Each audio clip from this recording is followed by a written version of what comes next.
Tapos may butas siya diyan. Kita nyo ba yung butas? Maya pag dumede siya. And we have this for healthy. Ganyan. Basta pa to sa akin. So guys, simulan na natin. Tapos ito pala yung toilet niya. So guys, yun na muna ay magpapakain tayo.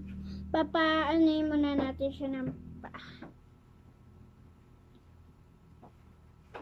Ay, naku. Huwag ka malikot para hindi ka masaktan bulan. What? Diyan lang. Wala. Wait lang guys. So she has a socks. Medyo lawlaw lang sa kanya. Si mama. Di ko lang. And there's his socks.